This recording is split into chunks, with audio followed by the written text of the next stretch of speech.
नमस्कार, आप देख रहे हैं न्यूज चक्र। मैं अभिसार शर्मा। भारतीय जनता पार्टी सरकार के निशाने पर तीन: किसान, केजरीवाल और बंगाल। आज न्यूज चक्र में हम तीन मुद्दों की चर्चा करने जा रहे हैं। मुद्दा नंबर एक: किसान अपना दम दिखा रहा है, चाहे बंगाल हो चाहे मध्य प्रदेश, और गोदी मीडिया जो है वो सरकार की सुपारी लेकर किसानों को फिर से टारगेट कर रही है। मुद्दा नंबर दो: केजरीवाल पर निशाना साध रही है बीजेपी सरकार, मगर हम सवाल यह पूछने वाले हैं कि कहीं दिल्ली की जनता को इसका खमियाजा तो नहीं भुगतना पड़ेगा। मुद्दा नंबर तीन जो हम आपके सामने लेकर आए हैं वो ये कि पश्चिम बंगाल के अंदर भारतीय जनता पार्टी की मुश्किलें बढ़ रही हैं, मगर मीडिया का ध्यान उस तरफ नहीं है। शुरुआत हम करना चाहेंगे इस तस्वीर के साथ। आप जानते हैं 2 दिन से देश के अंदर कम से कम 10 लाख बैंक कर्मचारी हड़ताल कर रहे हैं। उनकी मांग आप जानते हैं क्या है? उनकी मांग है निजीकरण के खिलाफ। वो ये कह रहा है कि अगर तमाम बैंक्स प्राइवेटाइज कर दिए जाएंगे तो उसके बच्चे को रोटी खिलाना उसके लिए मुश्किल हो जाएगा। आज मैं आपसे सवाल पूछना चाहता हूं, क्या इस खबर को आपने कहीं पर भी देखा? पिछले 2 दिनों से हम यानी कि न्यूज क्लिक में अपने कर्तव्य को समझते हुए उन बैंक के कर्मचारियों, उनकी मुश्किलात, उनकी जो चिंताएं हैं वो आपके सामने लेकर आ रहे हैं, मगर मीडिया ने क्या इन बैंक कर्मचारियों की हड़ताल पर तवज्जो दी? मैं दावे के साथ कह सकता हूं दोस्तों, कुछ दिनों बाद मीडिया किसानों की तरह इन बैंक कर्मचारियों को भी देशद्रोही करार दे देगी। मैं चाहता हूं कि न्यूज क्लिक से बातचीत में क्या कहा इन बैंक कर्मचारियों ने, इनकी आवाज सुनिए, क्योंकि आपको सुनना होगा और इसी से जुड़ा है किसानों का मुद्दा। सुनिए। देश भर में जो सपोर्ट मिला है बैंक यूनियन को, वो इसलिए मिला है और वो इस बात का परिचायक है कि आम जनता समझ चुकी है कि ये सरकार बेचने पे आमदा है, सारे नेशनल एसेट्स को बेचना चाहती है। और बैंकों में जो, जैसा मैंने कहा कि 143 लाख करोड़ पब्लिक का डिपॉजिट है, उस डिपॉजिट के ऊपर कॉरपोरेट का नज़र है कि किस तरह से इस डिपॉजिट को लेकर के हड़प करके अपने बिजनेस को बढ़ाया जाए। और इसीलिए सरकार भी निजीकरण चाह रही है ताकि अपने कॉरपोरेट मित्रों को वो 145 लाख करोड़ जो हार्ड ओन्ड मनी है गरीबों का, आम जनता का, मिडिल क्लास का, उसको किस तरह से लुटाया। हम आपको बताना चाहेंगे कि United forum of bank unions ने देश भर में सार्वजनिक क्षेत्र के बैंकों के प्राइवेटाइजेशन के खिलाफ 2 दिन की हड़ताल की घोषणा की है। 9 बैंक यूनियंस की एक अम्ब्रेला बॉडी है UFBU, और माना जा रहा है कि देश भर में सार्वजनिक क्षेत्र के बैंकों के लगभग 10 लाख कर्मचारी और अधिकारी इस हड़ताल में शामिल हैं। 10 लाख का आंकड़ा छोटा आंकड़ा नहीं होता है। और सबसे बड़ी बात, यह एक खबर है। यह खबर हमारे मुख्य धारा के न्यूज चैनल से गायब क्यों है? और मैं दावे के साथ कह सकता हूं दोस्तों, अगर यह खबर लाइव ही गई तो इसमें भी उन बैंक कर्मचारियों को देशद्रोही करार दिया जाएगा। तो एक तरफ तो हमारे बैंक कर्मचारियों की हड़ताल है और न्यूज क्लिक उसकी पल पल की जानकारी आप तक पहुंचा रहा है, दूसरी तरफ किसान जो है वो सरकार की नीतियों का जवाब दे रहा है। हम आपको बतलाना चाहेंगे कि इस वक्त पश्चिम बंगाल में कई जगहों पर एक आंदोलन चल रहा है, नो वोट टू बीजेपी। इसमें किसान भी शामिल है। वो पश्चिम बंगाल का रुख कर रहा है। उसके बड़े बड़े जो नेता हैं, राकेश टिकैत, नरेश टिकैत, तमाम लोग, योगेंद्र यादव, तमाम लोग पश्चिम बंगाल पहुंच रहे हैं और वहां पर वो अपनी आवाज बुलंद कर रहे हैं। मैं चाहता हूं कि आप इस वीडियो का एक छोटा सा अंश देखिए जिसमें कहा जा रहा है कि भारतीय जनता पार्टी को वोट न दिया जाए। बीजेपी के एक वोट नয়। बीजेपी के एक वोट नয়।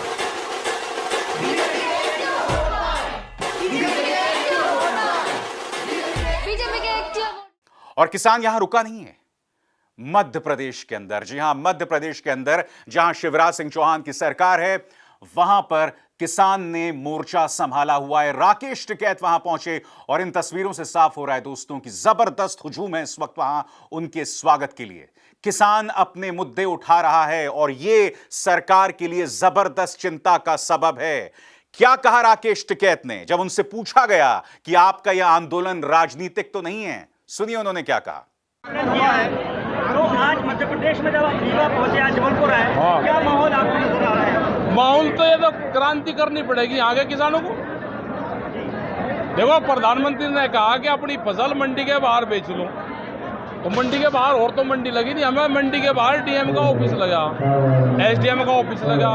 अगर पुलिस प्रशासन रोकेगा तो थाना लगा, तो वहाँ पे कम से कम एमएसपी बिक जाएगी, ये प्रधानमंत्री ने कहा। मध्य प्रदेश में अब तक कोई बहुत बड़ा किसान आंदोलन मतलब नहीं आया। आ जाएगा। हुआ भी इसमें कांग्रेस का लीड ज्यादा रही। अच्छा, ये राजनीतिक इसमें राजनीति का तो कोई मतलब है ही नहीं, है तो नॉन पॉलिटिकल है। राजनीति वाला तो राजनीति तो रही नहीं यहाँ देश में, कहाँ राजनीति रहेगी?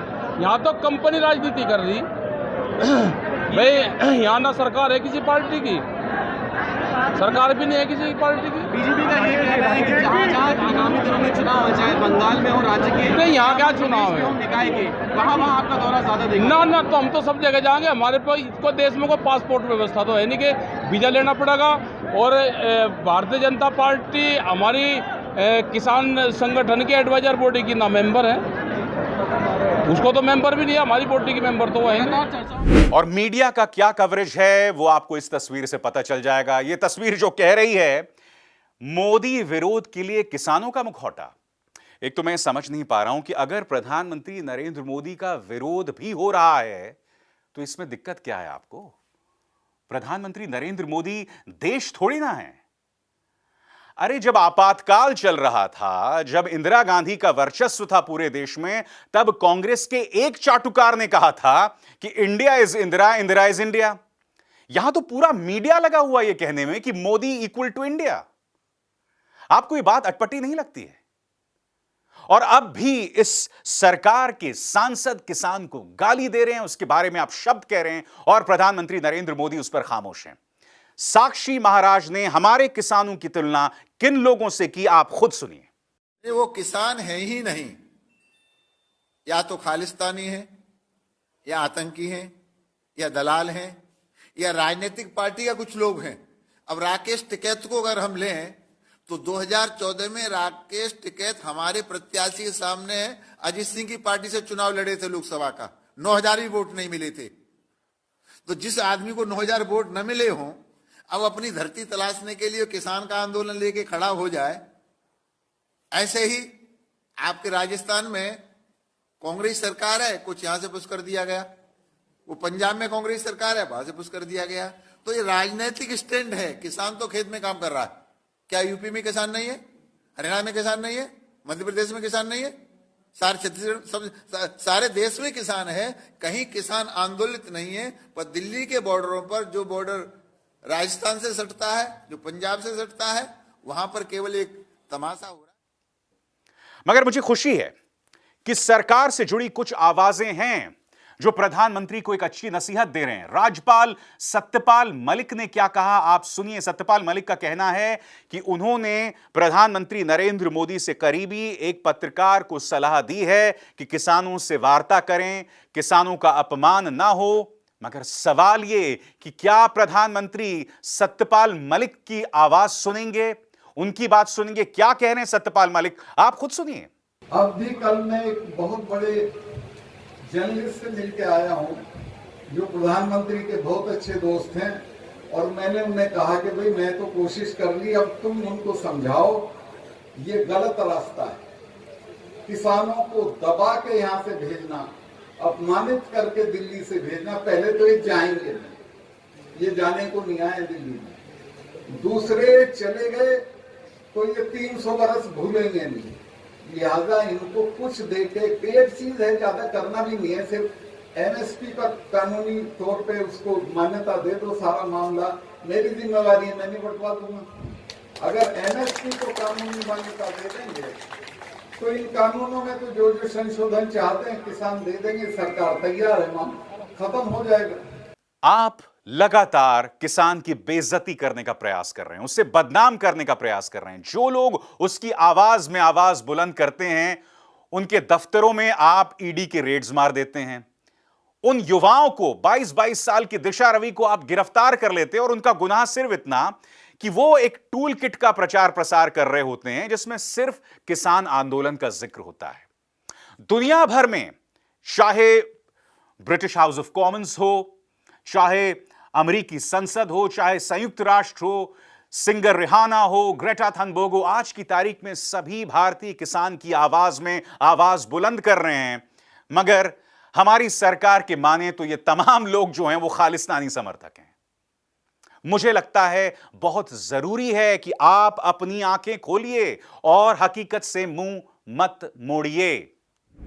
और मैं आपसे एक सवाल पूछना चाहता हूं दोस्तों, आपको याद है जब अन्ना आंदोलन हुआ था दोस्तों, उस वक्त मैं आज तक न्यूज चैनल में काम कर रहा था और मुझे याद है जब मैं आज तक न्यूज चैनल में था तो उस वक्त के जो विदेश मंत्री थे सलमान खुर्शीद, हमने उनके खिलाफ एक बहुत बड़ी स्टोरी की थी। उनके जो एनजीओज हैं उनके खिलाफ एक बहुत बड़ी स्टोरी की थी। उस वक्त अरविंद केजरीवाल, योगेंद्र यादव, कुमार विश्वास, ये लोग जो हैं ना किसी पॉलिटिकल पार्टी से जुड़े हुए थे, ना राजनेता थे। ये लोग सिर्फ भ्रष्टाचार के खिलाफ आंदोलन करने वाले लोग थे। मैं नहीं भूला हूं उस वक्त अरविंद केजरीवाल जो हैं उन तमाम जगहों पर जा रहे थे और कांग्रेस के खिलाफ प्रदर्शन कर रहे थे। तो मैं आपसे पूछना चाहता हूं कि जब अन्ना आंदोलन से जुड़े लोग उस वक्त कांग्रेस के खिलाफ प्रदर्शन कर रहे थे और वो गुनाह नहीं है, तो आज की तारीख में अगर किसान पश्चिम बंगाल जा रहा है, मध्य प्रदेश जा रहा है और भारतीय जनता पार्टी के खिलाफ प्रदर्शन कर रहा है, तो उसमें क्या गुनाह हो गया भाई? भारतीय जनता पार्टी क्या सीधे स्वर्ग से उतर कर आई है? तो ये तमाम चीजें जो है दोस्तों वो हजम नहीं होती हैं। और जब हम सियासत की बात कर ही रहे हैं दोस्तों, तो आजकल पश्चिम बंगाल की चर्चा है। मैं आपके सामने दो खबरों की चर्चा करना चाहूंगा दोस्तों और बतलाना चाहूंगा कि किस तरह के दोहरे मापदंड को जीती है हमारी मीडिया। मैं इसके जरिए यह भी सवाल उठाना चाह रहा हूं कि क्या भारतीय जनता पार्टी में ऑल इज नॉट वेल? क्या वो अभी से ही ये लड़ाई हार रही है? पहली तस्वीर आपके सामने, यह तस्वीर एनडीटीवी पत्रकार मोनीदीपा बैनर्जी के हवाले से हमें मिली है, जिसके अंदर आप देख सकते हैं कि बड़ी तादाद में जो बीजेपी के कार्यकर्ता हैं अपने ही नेताओं के खिलाफ नारे लगा रहे हैं। उनकी नाराजगी इस बात को लेकर है कि तृणमूल कांग्रेस से जो बागी आए हैं उन्हें आपने टिकट्स दे दी, मगर आप अपने ही लोगों को भूल गए। यह अपने आप में खबर है। और मैं आपको बतला दूं, इस तरह की तस्वीरें आपको सभी पार्टियों में दिखाई देंगी चुनावों के दौरान। मगर मैं आपसे कुछ और पूछना चाहता हूं, क्या आपने यह तस्वीर एनडीटीवी जैसे इक्का दुक्का न्यूज चैनल्स को छोड़ के किसी और चैनल में देखी? क्योंकि अगर तमाम बड़े न्यूज चैनल्स में यह खबर दिखाई जाती तो उससे क्या संदेश जाता कि भारतीय जनता पार्टी अंदर से बिखर रही है पश्चिम बंगाल में। मगर वो ये ऐसा कैसा कर सकते थे? और यही नहीं, शुभेंदु अधिकारी जो कि नंदीग्राम में ममता बनर्जी का मुकाबला कर रहे हैं, वो क्या बयान दे रहे हैं मानो अभी से हार गए हैं। देखिए, बीजेपी के शुभेंदु अधिकारी अब चुनाव आयोग जा रहे हैं क्योंकि उनके मुताबिक ममता बनर्जी ने जब अपना नामांकन भरा था नंदीग्राम से तो उन्होंने जरूरी जानकारी को छुपा दिया था। अरे शुभेंदु जी, आपकी फील्डिंग में तमाम न्यूज चैनल्स लगे हैं। मुझे तो यह भी खबर मिली है कि जो नोएडा आधारित, नोएडा बेस्ड न्यूज चैनल्स हैं, उन्हें यह नसीहत दी गई है कि न्यूज चैनल्स पर सिर्फ और सिर्फ शुभेंदु अधिकारी को दिखाया जाए, ममता बनर्जी को नहीं। तो आपको डर की क्या बात है? आप काहे घबरा रहे हैं इस तरह से? दोस्तों, अब मैं आपको बतलाना चाहता हूं कि मीडिया किस तरह से बीजेपी की सुपारी लेकर इन चुनावों में उतरी है। और उसके लिए कुछ और नहीं, आपको इन न्यूज चैनल्स की खबरों पर निगाह डालनी होगी। भय की सीक्रेट स्टोरी, नंदीग्राम जरूरी या मजबूरी? मैं आपको बतला दूं, दरअसल यह खबर तब चलाई गई थी जब ममता बनर्जी ने यह फैसला किया था कि मैं एक ही जगह से चुनाव लड़ूंगी और वो है नंदीग्राम। आगे देखिए, दीदी की टीम 291 टीम नरेंद्र मोदी पर सीधा आक्रमण। यानी कि दीदी अगर अपने 291 विधायकों के साथ या नुमाइंदों के साथ चुनाव लड़ रहे हैं तो वो तो टीम 291 हो गई। मगर प्रधानमंत्री नरेंद्र मोदी, अमित शाह, उनके तमाम मंत्री, साथ में ईडी, इनकम टैक्स, सीबीआई, ये तमाम लोग जो उनकी टीम में हैं, ये टीम इन न्यूज चैनल्स को दिखाई नहीं देती। आगे देखिए साहब, बंगाल का पर्चा आउट, मोदी विजय पर नो डाउट। दीदी ने छोड़ा घर, नरेंद्र मोदी का डर। जैसे मैंने कहा ना दोस्तों, ये जो तमाम न्यूज चैनल्स हैं पूरी तरह से सेवा भारतीय जनता पार्टी की कर रहे हैं और ये तस्वीरें पूरी तरह से उसकी बानगी हैं। और एक खबर जो पूरी तरह से दब गई पिछले 2 दिनों में, और वो बहुत बड़ी खबर है, इस पे बवाल भी होने वाला है, वो ये कि केजरीवाल सरकार यानी कि दिल्ली की आम आदमी पार्टी सरकार की ताकत को कम किया जा रहा है, क्योंकि मोदी सरकार संसद में एक बिल लाने वाली है। इस बिल के अंतर्गत सरकार का मतलब उपराज्यपाल होगा और आगे से केजरीवाल सरकार का मंत्रिमंडल जो भी फैसला करेगा, जब तक उस पर उपराज्यपाल की मोहर नहीं लगेगी, वो फैसले मायने नहीं रखेंगे। मैं कुछ सवाल आपसे पूछना चाहता हूं इसकी चर्चा करने से पहले। मोदी सरकार के 300 से ज्यादा सांसद हैं लोकसभा में। दिल्ली के अंदर जो तमाम 7 सांसद हैं वो बीजेपी के हैं। आपके पास ईडी की ताकत है, इनकम टैक्स की ताकत है, आपके पास तमाम ताकत है, पूरा मीडिया आपके सामने नतमस्तक है। फिर भी इतनी असुरक्षा, फिर भी आप इस तरह से चुनी हुई सरकार की ताकत कर रहे हैं, वो भी बगैर किसी कारण के। मैं आपको एक एक करके बतलाना चाहूंगा कि इस फैसले के क्या मायने हैं, आम आदमी पार्टी ने इसने क्या कहा। एक एक करके। गृह मंत्रालय केजरीवाल सरकार के अधिकारों पर काबू पाने के लिए संसद में एक बिल ला रही है, जिसके बाद दिल्ली कैबिनेट के सभी फैसलों पर उपराज्यपाल की मोहर जरूरी होगी। आसान शब्दों में कहा जाए कि अगर यह बिल वजूद में आ जाता है तो उपराज्यपाल ही दिल्ली की राज्य सरकार हैं। यह बिल उपराज्यपाल को उन क्षेत्रों में भी शक्ति या अधिकार देता है, दखल देता है, जहां कानून बनाने का अधिकार अब तक केजरीवाल सरकार के हाथ में था। दूसरी बात, 1991 में संविधान की धारा 239 ए के अंतर्गत दिल्ली बतौर यूनियन टेरिटरी यानी केंद्र शासित प्रदेश वजूद में आया था, जहां कानून व्यवस्था और जमीन को छोड़ उसके पास सभी मुद्दों पर फैसले लेने का अधिकार था। अब ऐसा नहीं रहने वाला है। तीसरा मुद्दा, गृह मंत्रालय 1991 एक्ट के सेक्शंस 21, 24, 33 और 44 में संशोधन ला रही है। चौथा मुद्दा, गृह मंत्रालय का कहना है कि इस नए संशोधन को वजूद में लाने का मकसद यही है कि इससे दिल्ली की चुनी हुई सरकार और उपराज्यपाल में बेहतर तालमेल होगा और सुप्रीम कोर्ट के दिशा निर्देशों के अंतर्गत दोनों की भूमिका की बेहतर व्याख्या होगी, यानी कि उसे बेहतर ढंग से परिभाषित किया जाएगा। इस फैसले को आम आदमी पार्टी ने पूरी तरह से अलोकतांत्रिक और तानाशाही बताया है। क्या कह रहे हैं दिल्ली के उप मुख्यमंत्री मनीष सिसोदिया, आइए सुनते हैं। तो ये एक बहुत ही तानाशाही भरा अमेंडमेंट है। और दूसरा, जैसा मैंने कहा कि हर एक फाइल एलजी के पास भेजनी पड़ेगी, ये भी अपने आप में एक बहुत तानाशाही भरा है कि फिर सरकार चुनने का मतलब क्या रह गया? फिर चुनाव क्यों करवाते हो? फिर डेमोक्रेसी का दिखावा क्यों करते हो? अगर चुनी हुई सरकार, चुने हुए मंत्रियों, चुने हुए मुख्यमंत्री के पास में कोई डिसीजन लेने की पावर ही नहीं है और अगर सरकार का मतलब हो गया लेफ्टिनेंट गवर्नर, तो फिर ये मंत्री मुख्यमंत्री बनाते क्यों हो? ये विधानसभा बनाते क्यों हो? चुनाव कराते क्यों हो? ये लोकतंत्र होने का, लोकतांत्रिक होने का ढोंग क्यों करते हो? आप जानते हैं, जैसे कि इस पहलू के शुरुआत में मैंने आपसे कहा कि जिस सरकार के पास 300 से ज्यादा सांसद हैं, तमाम ताकत है, क्या वो इतनी असुरक्षित है कि वो इस तरह से राज्यों को कमजोर करने में लगी हुई है? मगर मैं कुछ और पूछना चाहता हूं। आपने एक और ऐसा कदम उठाया जिससे उपराज्यपाल और केजरीवाल सरकार में टकराव होगा। आपने एक और ऐसा कदम उठाया जिसमें मोदी सरकार और आम आदमी पार्टी सरकार में टकरार होगा। तो मैं बीजेपी से यह सवाल पूछना चाहता हूं, जब यह टकराव होगा तो इसका नुकसान किससे होने वाला है? अरविंद केजरीवाल को? जी नहीं, इसका नुकसान सिर्फ दिल्ली की जनता को होगा। क्योंकि देखिए, आप माने ना माने, बल्कि शिक्षा के क्षेत्र में, पानी के क्षेत्र में, कुछ ऐसे जगहों पर केजरीवाल सरकार औसत से बेहतर काम कर रही है। यह बात अलग है कि आजकल वो स्कूल्स में कट्टर देशभक्त सिखाना चाहते हैं।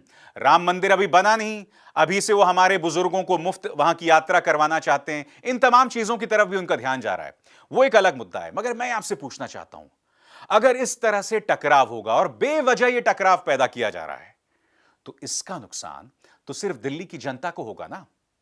तो मैं बीजेपी सरकार से पूछना चाहता हूं कि ऐसा करके आप क्या हासिल करना चाहते हैं? क्या हासिल करना चाहते हैं? देश में समस्याओं की कमी है क्या? कि आप राजधानी दिल्ली को एक बार फिर समस्याओं में डुबो देना चाहते हैं? मैं नहीं जानता हूं कि इसके पीछे किसका दिमाग है, मगर भैया ये जिसकी भी खुराफात है, कोई बहुत अच्छी बात नहीं है।